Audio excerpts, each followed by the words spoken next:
तो हेलो दोस्तों, कैसे हैं आप लोग। स्वागत है आप लोगों का मेरी इस नई वीडियो में। और आज की वीडियो में आप लोगों को सिखाने वाला हूँ सैम FW टूल के बारे में हर एक चीज़, क्योंकि मैं इस टूल का मास्टर हूँ। अब मुझे मास्टर मतलब मैं कह सकते हो, क्योंकि मैंने बहुत ज़्यादा इस टूल को यूज़ किया है, तो मुझे इस टूल की ज़्यादातर चीज़ें 100 में से 90 चीज़ें आती हैं। ठीक है, तो मैं इसको एकदम डिटेल में बताऊँगा आपको, हर एक ऑप्शन को समझा दूंगा कैसे कैसे क्या क्या करना है। ठीक, सबसे पहली चीज़, अगर आपको ये टूल मिले, कहीं से भी डाउनलोडेड मिले, तो हमेशा इसका वर्जन चेक करो और हमेशा इस टूल का लेटेस्ट वर्जन ही यूज़ करना।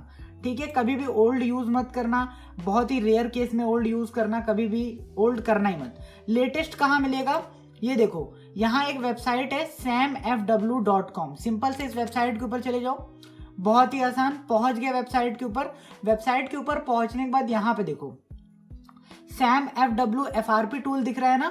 अगर आगे आने वाले टाइम के लोग ये वीडियो को देख रहे हैं तो हो सकता है ये ऑप्शन कहीं इधर उधर छुप गया हो, तो तुम्हें इस ऑप्शन को ढूंढना है, सैम FW FRP टूल। इसके ऊपर ऐसे क्लिक कर दोगे ना तो एक दूसरा ही टाइप का पेज यहाँ खुल जाएगा। ठीक है, दिखेगा सिमिलर, बट अगर मैं नीचे करता हूँ तो यहाँ पे देखो सैम FW टूल, और इसको डाउनलोड कैसे करना है, नीचे स्लाइड करो, नीचे स्लाइड करो और स्लाइड करते जाओ, और तुम लोगों को यहाँ पे देखो इस आइकन के नीचे यहाँ पे देखो डाउनलोड की लिंक्स मिलेंगी। 3 लिंक मिलेगी, किसी भी लिंक से तुम लोग कर सकते हो। मतलब ये थर्ड वाली तो वायरस टोटल है, 2 लिंक मिलेगी, किसी भी लिंक से कर सकते हो। ऊपर की चल जाए तो ऊपर से करो, नीचे से तो नीचे से। ठीक है, अब हम लोगों ने इतना समझ लिया कि इसे डाउनलोड कैसे करना है। डाउनलोड कर लिया तुम लोगों ने, इसको ऑन कर लिया, इस टाइप का आ गया। बहुत सारे ऐसे बंदे हैं जिन लोगों में इस टाइप का ये खुल के ही नहीं आता है।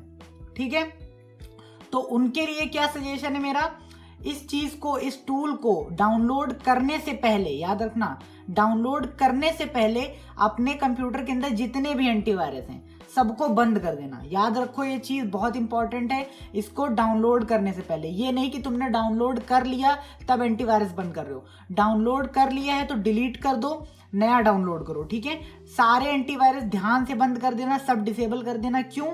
क्योंकि ये सैमसंग को फ्लैश करने का टूल है, सैमसंग की चीजों को मॉडिफाई करने का टूल है। तो कई बार तुम्हारा कंप्यूटर इसको एज अ वायरस समझता है, ठीक है, और इसको रन होने नहीं देता। बट 100 में से 80 कंप्यूटर रन हो जाने देते हैं, कुछ 20 ही ऐसे होते हैं जो दिक्कत देते हैं। ठीक है, हम लोगों ने अब बेसिक समझ लिया है कि इस टूल को हमें एग्जैक्टली रन कैसे कराना है। रन हो गया, यहाँ पे आ गए, गुड टू गो हो तुम लोग। ठीक है, अब हम लोग स्टार्ट करेंगे अपना ऑप्शन जो भी है वो है ये वाला मिसलेनियस। ये मिसलेनियस का शॉर्ट फॉर्म है।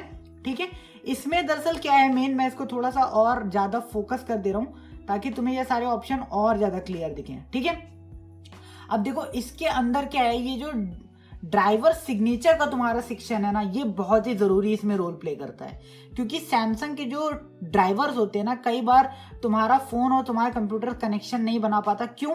क्योंकि ये ड्राइवर सिग्नेचर तुम्हारा ऑन रहता है या फिर ऑफ रहता है। अभी तुमको समझ नहीं आ रहा होगा, कंफ्यूज हो गए कि ऑन ऑफ में क्या कह रहा हूं, तो तुम देखो, मैं जैसे यहाँ पे चेक ड्राइवर सिग्नेचर करता हूं ना, यहाँ पे देखो क्या आ रहा है, नो इंटीग्रिटी चेक।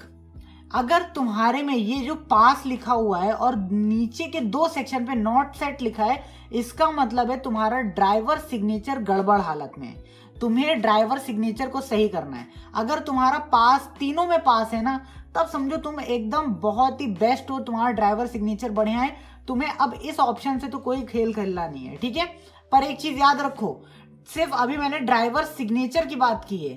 ठीक है, अभी मैंने ये सैमसंग USB ड्राइवर और विजुअल C++ की बात नहीं की है, इसलिए याद रखना इस ऑप्शन से भी भागना मत। अभी मैं ड्राइवर सिग्नेचर के बारे में समझा देता हूं, फिर मैं इन ड्राइवर्स के ऊपर भी आऊंगा। ठीक है, तो हमें क्या करना है, सबसे पहले इन दोनों को पास पे सेट करना है। कैसे पास पे सेट करोगे तुम, आपको क्या करना है, डिसेबल करना है। ड्राइवर सिग्नेचर इनेबल होता है, तुम्हें डिसेबल करना है। डिसेबल पे क्लिक किया, ठीक है, ये पूछ रहा है कि कंप्यूटर को रिस्टार्ट करना चाहते हो कि नहीं। वैसे टेक्निकली तुम्हें कर लेना चाहिए ताकि हर एक चीज रिफ्रेश हो जाए। ठीक, नहीं भी करोगे तो भी ये डिसेबल हो जाता है, बट अगर ना वर्क करे, ना हो, तो रिस्टार्ट कर लो। ठीक, अभी देखो यहाँ पे यस नो मांग रहा है, मैं नो कर दूंगा सिंपल से। ठीक है, नो किया, मैं वापस से चेक करता हूं और यहाँ पे देखो मेरा पास पास पास है। पास है, पर इसका ये मतलब नहीं कि ये काम कर ही जाए। इसीलिए मेरा एक कहना है, मैं अभी समझाने के लिए रिस्टार्ट नहीं कर रहा हूँ, बट तुम लोग सेफ साइड रखते हुए एक बार कंप्यूटर को रिस्टार्ट मार लो ताकि फ्रेश हो जाए सारा मामला, ठीक है। अब क्योंकि ये टूल पूरा बेसिक है सैमसंग के ऊपर, सैमसंग के सॉफ्टवेयर को रिपेयर करने के लिए, चाहे कोई भी हो, ठीक है। तो तुम लोगों को क्या करना है, सिंपल से यहाँ पे देखो इंस्टॉल सैमसंग यूएसबी ड्राइवर है ना, इसके ऊपर ऐसे क्लिक कर दो। अब ये क्या करेगा, सैमसंग के जो ड्राइवर्स हैं जो तुम्हारे सैमसंग के फोन को और तुम्हारे कंप्यूटर को कनेक्ट कराते हैं, ठीक है, उनको ये इंस्टॉल करेगा। ये फोन है, इसको यूएसबी केबल लगा के कंप्यूटर में कनेक्ट करोगे तो एक स्पेशल ड्राइवर होता है फोन्स के लिए, वो तुम्हारे कंप्यूटर में कनेक्ट कराया जाएगा, ठीक है। ये देखो ये खुद ही ढूंढ रहा है कि है या नहीं है, डाउनलोड कर देगा, इस टाइप का कुछ टॉगल आ जाएगा, ठीक है। अगर यहां से डाउनलोड करके ये टॉगल नहीं आता है, ठीक, यहाँ पे देखो क्या लिखा है, Samsung USB driver for mobile phone is already install, मेरे कंप्यूटर में पहले से पड़ा है, बट अगर नहीं होगा तो तुम्हारा खुल जाएगा और तुम्हें क्या करना है, यस यस करके, मतलब नेक्स्ट नेक्स्ट या फिर यस जो भी सेक्शन आता है इस टाइप का कुछ खुलेगा, नेक्स्ट नेक्स्ट करते चले जाओगे तुम और वो इंस्टॉल हो जाएगा बहुत ही बढ़िया से, ठीक है। अभी मैं कैंसिल कर रहा हूँ क्योंकि मेरा इंस्टॉल है, देखो मैं बार बार वो काम नहीं कर रहा। ये सारे मेन स्टेप हैं इस टूल को चलाने के लिए, अगर तुम इन स्टेप को छोड़ के आगे के स्टेप पे भाग गए तो ये टूल वर्किंग नहीं करेगा, अंधी तुक्की कभी कर गया लेकिन हमेशा नहीं करता, ठीक है। चलो अभी यहाँ पे क्या है, इंस्टॉल विजुअल C++, ये डिपेंडेंसी है इस टूल को चलाने के लिए। इस टूल के अंदर कुछ ऐसी फाइल्स होती है जिनको चलाने के लिए हमें माइक्रोसॉफ्ट विजुअल C++ चाहिए। तो यहाँ पे अगर आप क्लिक कर दोगे तो ये नए वाले विजुअल C++ का पूरा सेटअप डाउनलोड करेगा और तुम्हें नेक्स्ट करके इंस्टॉल कर लेना है, ठीक है। अभी मेरे में देखो सब कुछ बिल्कुल परफेक्ट है क्योंकि मैं इस टूल को काफी चलाता हूं, मैंने बताया सब परफेक्ट है, ये सारा इंस्टॉल्ड है, ठीक है। चलो इसको मैं कट कर दे रहा हूं, तुम्हारा ये ऑटोमेटिक डाउनलोड होकर इंस्टॉल हो जाएगा। अगर तुम्हें इन दोनों में से कोई भी ऑप्शन में प्रॉब्लम है, सैमसंग ड्राइवर में या विजुअल C++ में, तो गूगल पे जाओ और वहां पे डाउनलोड लिखो, मैनुअली करो, डाउनलोड सैमसंग यूएसबी ड्राइवर लिख के डाउनलोड कर लेना, डाउनलोड विजुअल C++ 2015 लिख के डाउनलोड कर लेना। ना मिले डिस्क्रिप्शन में मेरी टेलीग्राम ग्रुप की लिंक है, वहां पे आना और मांग लेना मुझसे, मैं ही दे दूंगा, कोई प्रॉब्लम नहीं है, ठीक है। चलो अब इतना कर लिया है तो तुम्हारा जो फोन है वो बिल्कुल परफेक्टली अब कंप्यूटर से कनेक्ट होने लगेगा। अब मैं सबूत के तौर पे तुमको दिखाता हूँ, मैं MTP मोड पे फोन को कनेक्ट करता हूँ। MTP मोड क्या होता है, मीडिया ट्रांसफर प्रोटोकॉल मोड। उसमें क्या होता है, तुम्हारे फोन से डाटा ट्रांसफर करने के लिए वो यूज में लिया जाता है, ठीक है। अब अगर मैं अपने फोन को नॉर्मल, मेरा फोन नॉर्मली अगर मैं कनेक्ट करता हूँ ना, यहाँ पे देखो मैंने नॉर्मली ऐसे कनेक्ट किया तो यहाँ पे देखो एक MTP, यहाँ पे एक MTP का ऑप्शन आ रहा है, बस मैंने कनेक्ट कर दिया। तुम्हारे में अगर लॉक है, लॉक अनलॉक कर लो और उसके बाद यहाँ पे देखना जब ड्राइवर वगैरह सब इंस्टॉल कर लोगे तो एक बढ़िया सा MTP का ऑप्शन आता है। इसका मतलब है तुम्हारा फोन सही से कंप्यूटर से कनेक्ट हो रहा है, ठीक है। चलो अब हम लोग आगे के प्रोसेस पे बढ़ते हैं। जो सेकंड ऑप्शन है ये है ओडिन फ्लैश। अगर तुम्हें अपने फोन के सॉफ्टवेयर्स को चेंज करना है, अपग्रेड करना है या डाउनग्रेड करना है, तो तुम इस जगह का यूज ले सकते हो। यहां से तुम अपने फोन की जो फ्लैश फाइल है उनको लगा के फ्लैश कर सकते हो, ठीक है। इसका एक अलग टूल भी आता है, ओडिन टूल। अगर तुमने मेरी सैमसंग की फ्लैशिंग गाइड वाली वीडियोस देखी हैं तो मैंने उसके अंदर कैसे फोन को फ्लैश करते हैं, डाउनग्रेड अपग्रेड कैसे करते हैं, ओडिन टूल से बताया है। ओडिन टूल और इसमें पूरी सिमिलरिटीज हैं। ओडिन टूल में भी तुम्हें यही सारी फाइल सेलेक्ट करनी होती है, इस टूल में भी सिंपल से तुम्हें वही सारी फाइल सेलेक्ट करनी है। अगर तुम अभी कंफ्यूज हो, तुमने क्योंकि वो सीरीज और वो वीडियो नहीं देखी सैमसंग वाली, तो यहाँ देखो आई बटन के ऊपर वो वीडियो आ रही है, हाईलाइट हो रही होगी, यहाँ पे जाके तुम उसको पहले देख लेना, ठीक है, तब जाके फ्लैशिंग करना। तो ये पूरा सेक्शन है हमारा फ्लैशिंग का। अब याद रखना जो इसमें डिफॉल्ट टिक लगे हैं उन पे रहने देना। तुम कभी भी इसके ऊपर टिक नहीं लगाओगे, इसके ऊपर टिक नहीं लगाओगे, कभी भी नहीं। सिंपल से इन सब के ऊपर टिक लगा देना, ठीक है। जो जो फाइल्स मैंने उस टूल में सेलेक्ट की है वही वही टूल्स में, मतलब वही वही फाइल इस टूल में भी सेलेक्ट होगी, ओके, बहुत बढ़िया। अभी हमारा ये दूसरा ऑप्शन है, ये है डाउनलोड मोड का। जो सैमसंग के फोन होते हैं ना वो फ्लैश ऐसे नहीं होते, नॉर्मल मोड पे फ्लैश नहीं होते। उनको फ्लैश करने के लिए तुम्हें उन फोन्स को डाउनलोड मोड में डालना होता है। डाउनलोड मोड क्या होता है? डाउनलोड मोड एक स्पेशल टाइप का मोड होता है जो फोन के अंदर होता है, सैमसंग फोन्स के अंदर। इससे क्या हो सकता है, तुम अपने फोन के सॉफ्टवेयर को अपग्रेड कर सकते हो, डाउनग्रेड कर सकते हो। ठीक है, इस मोड पे जाए बगैर तुम्हारा सॉफ्टवेयर अपग्रेड या डाउनग्रेड नहीं होगा। ओके, अब यहाँ पे ये जो ऑप्शंस हैं ये फिलहाल तुम्हारे नए फोन्स के लिए काम में नहीं आने वाले। ठीक है, फिलहाल इतना ही याद रखो, क्योंकि मैं तुमको इस टूल का एक बेसिक ओवरव्यू देने की कोशिश कर रहा हूं, तो मैं इन सारे ऑप्शंस के बारे में अभी नहीं समझा रहा। इन फ्यूचर कभी अगर मुझे टाइम मिलता है और मैं इन सारे ऑप्शंस का तुम्हें एक एक करके यूज करके भी बता दूंगा। ठीक है, क्योंकि ये जो वीडियो है ना ये सैमसंग फ्लैशिंग गाइड में ही ऐड करने वाला हूँ, तो ये जब भी ऑप्शन का यूज करूंगा ना मैं, तो मैं उसमें वीडियो को ऐड करूंगा।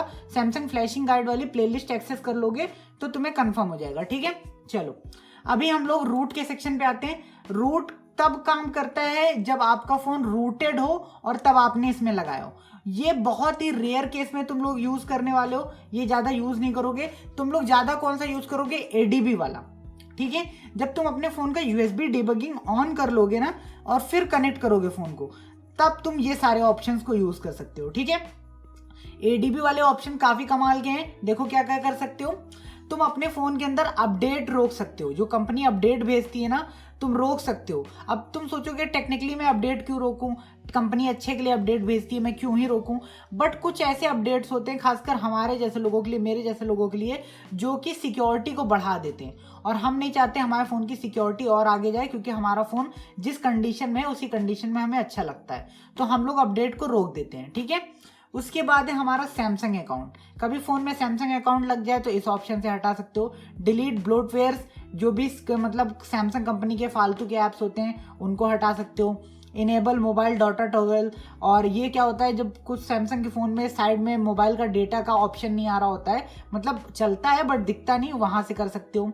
और यहाँ से इंस्टॉल कर सकते हो एपीके, फैक्ट्री रीसेट कर सकते हो, बैटरी इन्फो, एफआरपी हटा सकते हो। ये सब में मुझे पता है कुछ नए लोगों में कंफ्यूजन है, ये एफआरपी क्या है और भी दूसरी चीजें, बट तुम्हें खाली बेसिक मैं बता रहा हूँ। कभी इनका ऑप्शन का ट्राई करना, तो मुझसे तुम हेल्प भी ले सकते हो। डिस्क्रिप्शन में मैंने बताया टेलीग्राम ग्रुप की लिंक है, मैं हेल्प करने के लिए ऑलवेज रेडी रहता हूँ, मतलब अगर मेरे पास टाइम रहेगा। ठीक है, चलो फिर यहाँ पे एमटीपी है।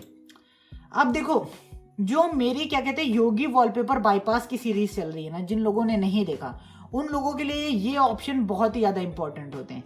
यहाँ पे ओपन ब्राउजर, देखो कई बार क्या होता है वो लोग ओपन ब्राउजर कर रहे होते हैं और ओपन ब्राउजर करते हुए उन्हें क्या प्रॉब्लम आ रही होती है, यहाँ पे ड्राइवर सिग्नेचर की प्रॉब्लम आने लग जाती है। वो ड्राइवर सिग्नेचर की प्रॉब्लम तभी आती है उन लोगों को जब उन लोगों ने यहाँ से ये जो पास वाला सेक्शन है ये कंप्लीट नहीं किया होता है। बट मैंने ये काम तो तुमको शुरुआत में ही करा दिया, तो तुम लोगों को अब ये जो एमटीपी वाला सेक्शन है इसके ऊपर कोई भी ड्राइवर से रिलेटेड प्रॉब्लम नहीं आएगी, क्योंकि तुमने बेसिक जो है ना रूट जो होती है वो पूरी कंप्लीट कर ली है। तो तुम लोग ज्यादातर ऑप्शन क्या यूज करते हो, ओपन ब्राउजर या फिर फैक्ट्री रीसेट। इसका तुम लोग यूज नहीं करोगे और इसका यूज मैं अभी बताने भी वाला नहीं हूँ। ठीक है, ये खास चीज नहीं है, तुम्हारे लिए तो नहीं है, बेसिक लोगों के लिए नहीं है। ठीक है, अब ज्यादातर और लोग तुम लोग मतलब क्या यूज करोगे, टेस्ट मोड पे तुम लोग डिसेबल नॉक्स यूज कर सकते हो, फैक्ट्री रीसेट यूज कर सकते हो। और ये सारी चीजें जब तुम लोगों ने ये मिसलीनियस वाला ऑपरेशन जितना भी है इसमें परफॉर्म कर लिया है, तो टेस्ट मोड पे जो भी चीजें हैं वो सब वर्क करने वाली हैं। तुम लोग जानते हो योगी प्लेलिस्ट वाले सेक्शन में, योगी वॉलपेपर बाईपास वाले सेक्शन में इन सब चीज़ों का मैं बहुत यूज़ कर रहा हूँ आजकल, खासकर डिसेबल नॉक्स की सिक्योरिटी हम लोग डिसेबल करते हैं, उसके बाद हम लोग फ़ोन को फॉर्मेट करते हैं या फिर वॉलपेपर हटाते हैं।